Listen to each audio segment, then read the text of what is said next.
Hay personas que cuando te quieren de una manera que se siente más como una cadena que como un abrazo. Y cuando las cosas terminan, cuando uno decide que ya no puede seguir, esas personas no aceptan el fin de la misma manera que lo aceptaría alguien normal. Para ellas terminar no es un cierre, es una declaración de guerra.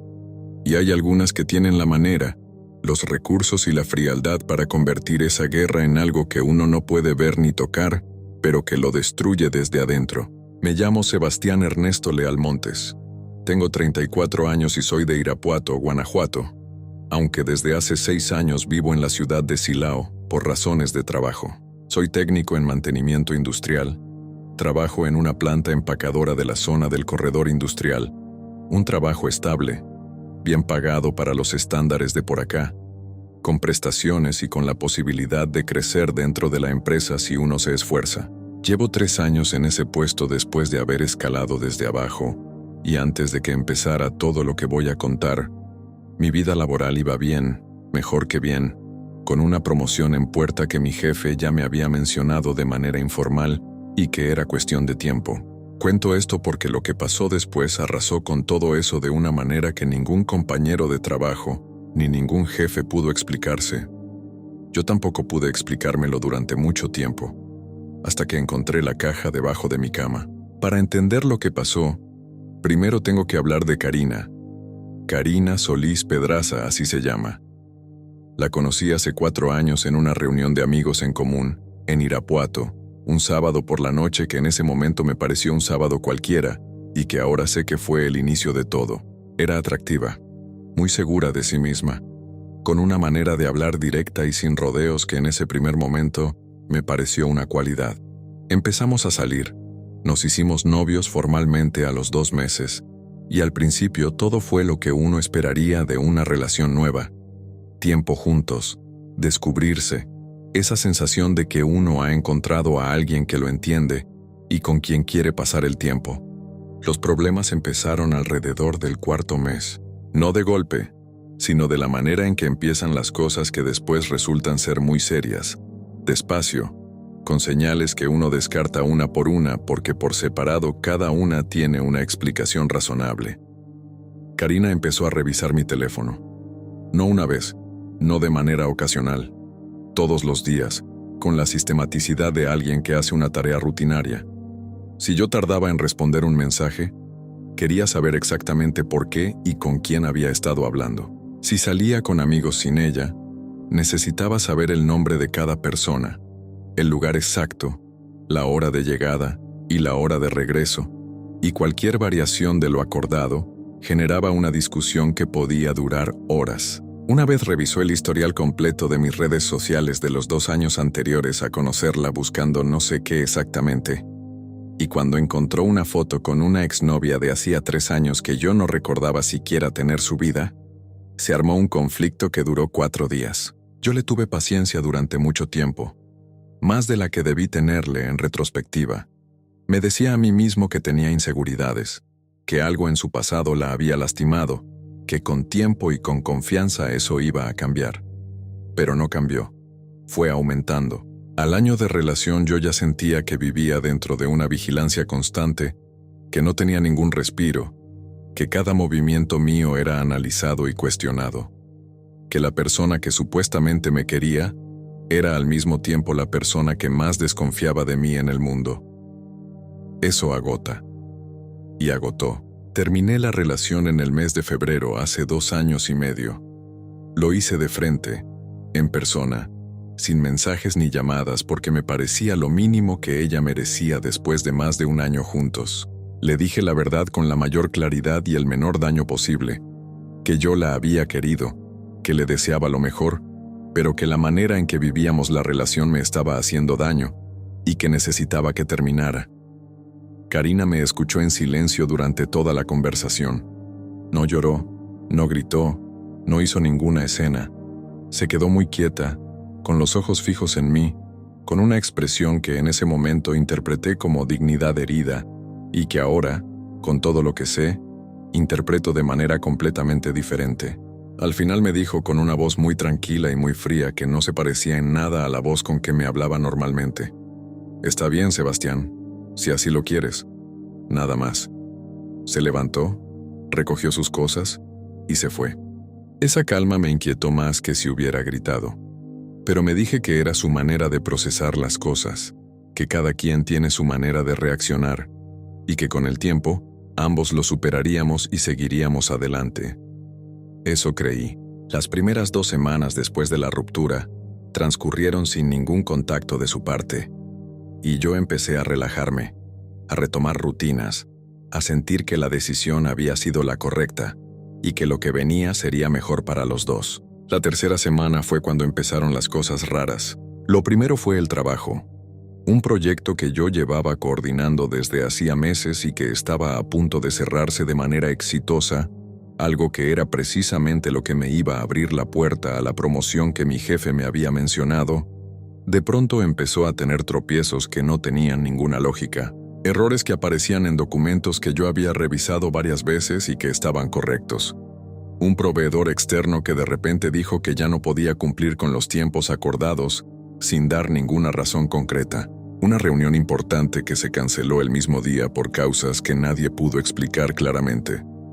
Mi jefe empezó a mirarme de una manera diferente, con una duda que antes no estaba en sus ojos, y yo no sabía cómo defenderme de algo que no entendía. Al mismo tiempo, en lo personal, comencé a sentirme físicamente mal de una manera que tampoco tenía explicación médica. No enfermo del todo, no con fiebre, ni con ningún síntoma concreto que un médico pudiera señalar y tratar. Era más bien un malestar difuso, cansancio que no se iba aunque durmiera bien, dolor de cabeza casi permanente pero leve, una sensación de peso en el pecho que hacía que cada cosa que tenía que hacer durante el día se sintiera el doble de difícil de lo que debería ser. Fui al médico, me hicieron análisis de sangre completos. Todo salió dentro de los rangos normales. El doctor dijo que probablemente era estrés por la ruptura sentimental y me recomendó hacer ejercicio y descansar más. El ejercicio y el descanso no cambiaron nada. Lo que sí noté, y esto es algo que me costó tiempo admitirme a mí mismo porque la explicación racional siempre estaba ahí esperando, fue que mi estado de ánimo había cambiado de manera fundamental desde la ruptura. No la tristeza normal que uno siente cuando termina una relación, que eso lo conozco y lo había vivido antes, y tiene una textura reconocible. Esto era diferente.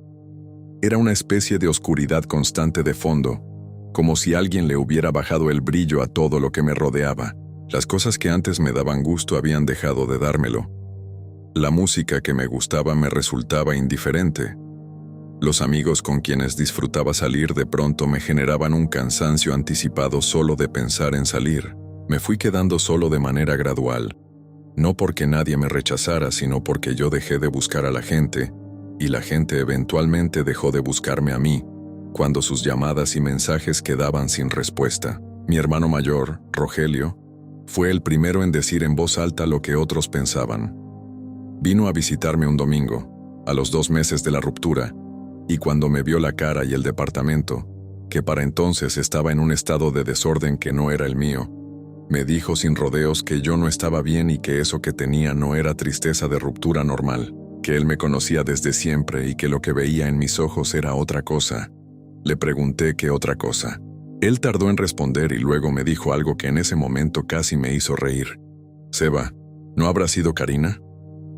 Le dije que Karina ya no tenía nada que ver con mi vida. Rogelio me miró fijo y me dijo: «No te estoy preguntando si tiene que ver con tu vida. Te estoy preguntando si no habrá hecho algo. Porque nuestra abuela siempre decía que hay mujeres que cuando las dejas no te dejan ir así de fácil. Que hay maneras de amarrar a una persona aunque esa persona no quiera estar amarrada». Me negué a tomarlo en serio en ese momento. Rogelio se fue con la preocupación pintada en la cara, y yo me quedé solo en el departamento, diciéndome que era una superstición, que yo era un hombre de 32 años con trabajo técnico y formación racional, y que no tenía ningún sentido considerar seriamente que mi exnovia me había hecho un trabajo de brujería, porque habíamos terminado. Me preparé un café, me senté en el sillón y pasé el resto del domingo mirando la tele sin ver nada. 2 semanas después de esa visita de Rogelio, mientras buscaba un par de zapatos que creía haber dejado debajo de la cama, encontré la caja. Era una caja pequeña de cartón, del tipo en que vienen los zapatos de niño, de esas de tapa, cubierta por fuera con tela negra pegada encima del cartón original. Estaba empujada hasta el fondo, contra la pared, en el rincón donde yo nunca metía nada y donde difícilmente miraba. La saqué con el pie primero, sin querer, y cuando la vi ahí en el piso del cuarto me quedé mirándola un momento antes de agacharme a examinarla. Tenía algo escrito en la tapa con marcador negro, letras pequeñas y apretadas que formaban lo que parecía un nombre. Mi nombre. Sebastián. Solo eso. La levanté. Pesaba más de lo que debería para su tamaño. La moví levemente y algo dentro se desplazó con un sonido que no era de objeto sólido. Era más parecido al sonido que hace la arena cuando se mueve dentro de algo cerrado, pero más denso. No la abrí. Algo muy básico e instintivo dentro de mí me dijo que no lo hiciera solo. La puse sobre la mesa del comedor y me quedé mirándola desde el otro lado de la habitación, con los brazos cruzados y el corazón latiendo más rápido de lo que me gustaba admitir. Pensé en lo que me había dicho Rogelio 2 semanas antes. Pensé en Karina y en su calma de aquella noche cuando le dije que terminábamos. Pensé en todos los meses que habíamos estado juntos y en cuántas veces ella había estado sola en mi departamento mientras yo atendía alguna cosa. Cuántas veces podría haber metido esa caja ahí sin que yo lo viera. Y pensé en algo más que en ese momento se me vino con una claridad que casi me quitó el aire. La caja estaba cubierta con tela negra pegada desde afuera. Ese tipo de cosas no se improvisan. Eso se prepara con tiempo, con intención, con el conocimiento de lo que se está haciendo. Karina no había llegado a mi departamento la noche de la ruptura con esa caja ya preparada por si acaso. Eso significaba que había sido planeado antes, que en algún momento, mientras todavía éramos novios, mientras yo todavía creía que lo que teníamos era una relación normal, aunque difícil, ella ya había ido con alguien y ya había pedido que le prepararan algo y ya había decidido que si las cosas terminaban yo lo iba a pagar. Llamé a Rogelio esa misma noche. Le dije lo que había encontrado. Él llegó al departamento en menos de media hora. Rogelio llegó, vio la caja y no dijo nada por un momento. Luego sacó el teléfono y marcó un número que yo no le había visto marcar nunca antes. Me dijo que conocía a alguien en Irapuato, alguien que su suegra le había recomendado hace años, para un asunto que él nunca me había contado. No la abras, Seba, me dijo mientras esperaba que contestaran. Pase lo que pase esta noche, no la abras. Rogelio llegó al departamento en 25 minutos, que es el tiempo que tarda en coche desde donde vive hasta Silao, si no hay mucho tráfico en la carretera. Entró, lo saludé, lo llevé directo al comedor donde seguía la caja sobre la mesa. Él la miró durante varios segundos sin acercarse, la rodeó lentamente, la examinó desde distintos ángulos sin tocarla. Se agachó a ver la tapa desde cerca. Luego se incorporó, sacó el teléfono del bolsillo y marcó un número. Yo lo miré sin decir nada mientras esperaba que contestaran. Alguien contestó del otro lado después de varios timbrazos. Rogelio habló en voz baja con pocas palabras. Dijo que era urgente y que necesitaba saber si podían recibir a alguien esa misma noche o al día siguiente muy temprano. Hubo una pausa mientras escuchaba. Luego dijo que sí, que mañana a las 8, y colgó. Me explicó entonces que la persona a quien había llamado era un señor de Irapuato, al que su suegra había recurrido años atrás, por un asunto que él nunca me había contado en detalle, pero que según me dijo esa noche, había tenido que ver con algo que le habían puesto a su esposa antes de que se casaran, algo que había estado enfermando la relación desde adentro, sin que ninguno de los dos supiera por qué peleaban tanto, ni de dónde venía esa fricción constante. El señor lo había resuelto, y desde entonces su matrimonio había cambiado completamente. Rogelio lo decía no como quien cuenta un cuento, sino como quien da un dato verificable, con esa seriedad de las personas que han visto algo con sus propios ojos y ya no necesitan convencer a nadie de nada. Esa noche Rogelio se quedó a dormir en el departamento. Ninguno de los dos tocó la caja. La dejamos en la mesa del comedor con la lámpara encendida encima, como si la luz pudiera hacer algo útil, aunque los dos sabíamos que probablemente no. Dormí en mi cuarto y Rogelio en el sillón, Y fue una noche extraña en el sentido de que el departamento se sentía diferente con la caja ahí encima de la mesa. Más denso el aire, más lento el tiempo, como cuando hay tormenta eléctrica a punto de llegar y el ambiente se pone pesado antes de que caiga el primer rayo. A las 8 de la mañana del día siguiente estábamos en Irapuato, en una colonia de casas sencillas y calles tranquilas, frente a una casa de fachada color amarillo deslavado, con una cortina en la ventana. Tocamos. Nos abrió un hombre de unos 60 años, de complexión delgada, con bigote canoso y camisa de manga larga a cuadros, que tenía el aspecto de un señor jubilado cualquiera. Se llamaba Don Abel. Nos hizo pasar a una sala ordenada y limpia, con muebles de madera oscura y un altar en una esquina con imágenes religiosas, velas encendidas y flores frescas que alguien había puesto ese mismo día. Había también, en el altar, imágenes que no eran exactamente santos de iglesia, pero que tenían ese mismo peso visual de las cosas frente a las cuales la gente se arrodilla. Don Abel nos indicó que nos sentáramos. Yo puse la caja sobre la mesita frente a él. La miró. Asintió una sola vez como confirmando algo que ya sabía, y me preguntó desde cuándo la había encontrado. Le dije que desde la noche anterior. Me preguntó si la había abierto. Le dije que no. Asintió de nuevo con la misma expresión tranquila y me dijo, «Hizo bien». Luego me preguntó de quién sospechaba que la había puesto ahí. Le dije el nombre de Karina. Me preguntó cuánto tiempo habíamos estado juntos, cuándo habíamos terminado, cómo había sido la ruptura. Le conté todo con el mismo detalle que le conté aquí. Él escuchó sin interrumpirme, con los codos apoyados en las rodillas y los dedos entrelazados, mirándome de una manera que no era juzgar, sino simplemente recibir la información. Cuando terminé de hablar, tomó la caja con ambas manos y la sostuvo cerrada durante un momento, con los ojos entrecerrados. Luego la puso de regreso sobre la mesa y me dijo algo que se me quedó grabado palabra por palabra. «Sebastián, esto lo pusieron antes de que ustedes terminaran. Esto no es una reacción al fin de la relación. Esto es lo que ella tenía preparado por si ese fin llegaba. Que usted la dejara era algo que ella ya había contemplado. Y había decidido que si pasaba, usted lo iba a pagar con lo que más le importaba. Su trabajo y su tranquilidad. Eso es exactamente lo que está adentro de esta caja». Lo que dijo Don Abel me golpeó de una manera que tardé varios segundos en procesar. No porque me sorprendiera del todo, porque en algún lugar muy profundo yo ya lo había sentido desde que encontré la caja.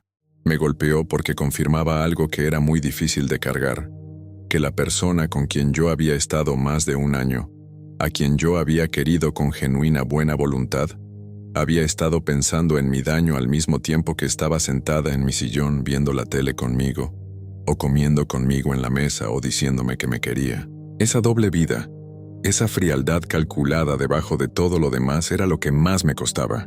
Don Abel abrió la caja con mucho cuidado, con la misma lentitud con que uno desenvuelve algo frágil. Yo no pude ver bien el contenido desde donde estaba sentado, y en algún punto Rogelio me puso una mano en el hombro de manera discreta, que interpreté como diciéndome que no me acercara más. Lo que sí pude ver fue que dentro había varios elementos distintos, no una sola cosa.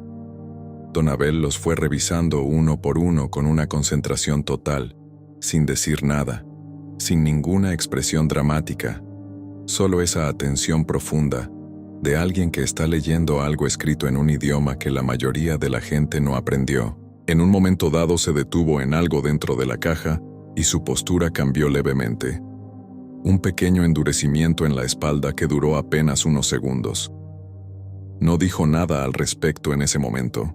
Cuando terminó de revisar el contenido, cerró la caja, la puso a un lado sobre el altar y se volvió hacia mí.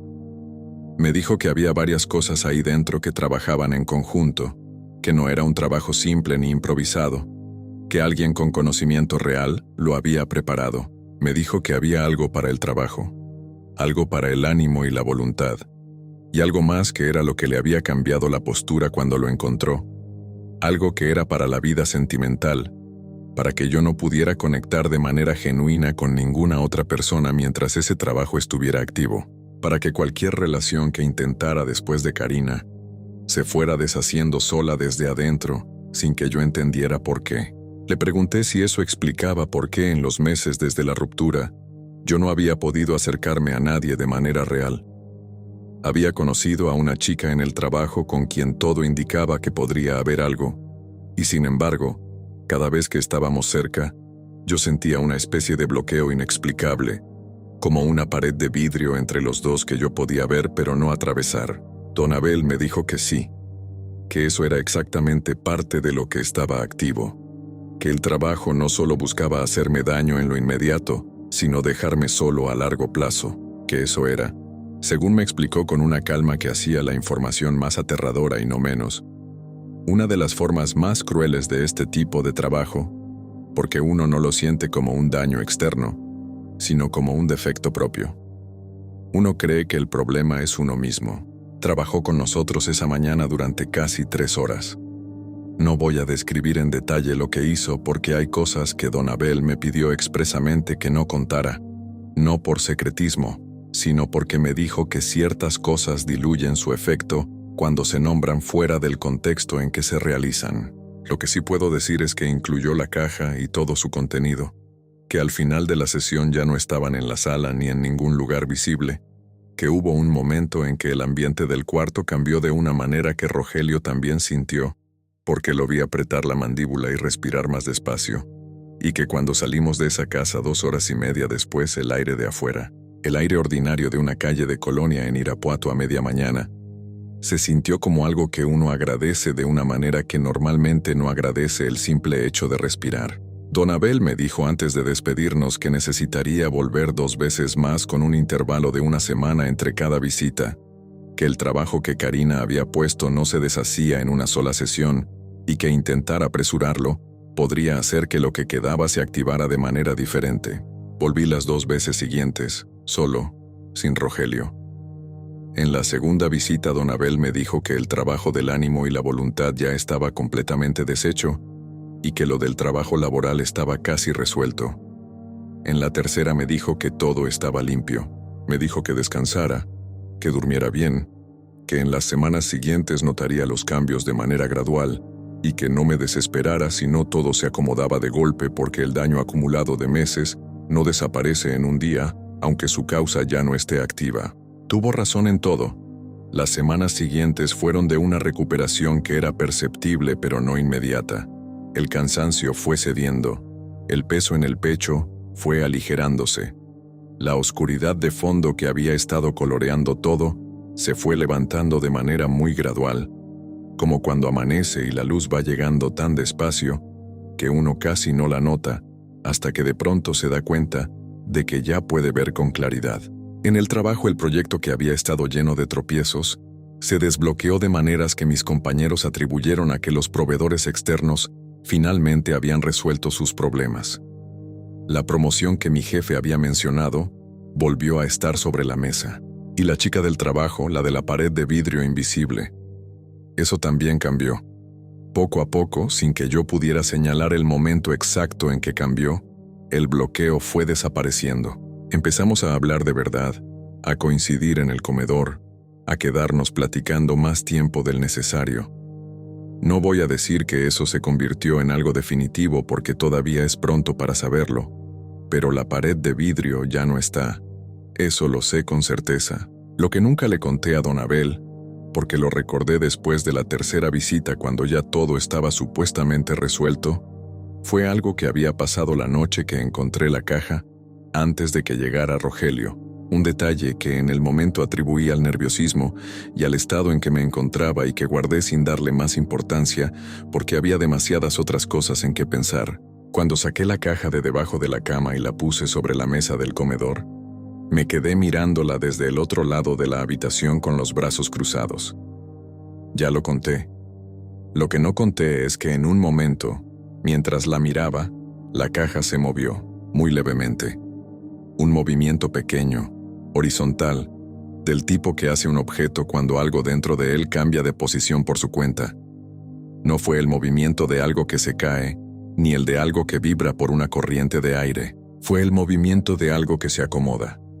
como cuando un animal cambia de postura dentro de una caja cerrada, porque nota que algo afuera ha cambiado. Lo miré. Me quedé completamente quieto, no volvió a moverse. Don Abel me dijo que la caja ya estaba limpia. Me dijo que lo que había adentro ya no tenía ninguna fuerza. Me dijo que podía seguir con mi vida sin mirar atrás. Y yo le creo. De verdad le creo. Pero a veces, por las noches, cuando estoy en la cama y el departamento está en silencio, y mi mente empieza a soltarse hacia el sueño, recuerdo ese movimiento, ese pequeño acomodo dentro de la caja, y me pregunto qué era exactamente lo que estaba adentro. No los objetos que don Abel revisó y retiró. Algo más. Algo que notó que yo la había encontrado. Algo que supo en ese momento que el tiempo que le quedaba en ese departamento se estaba acabando. Y entonces pienso en Karina y en su calma esa noche. En cómo me miró sin pestañear mientras yo le decía que terminábamos. En cómo dijo simplemente, «Está bien, Sebastián», y se fue sin ninguna escena. Ella sabía lo que había dejado debajo de mi cama. Sabía que no iba a irse sin dejar algo atrás. La pregunta que no me puedo sacar de la cabeza, la que me acompaña en esas noches en que el sueño tarda en llegar, no es qué había dentro de la caja. La pregunta es si Karina se quedó conforme con una sola.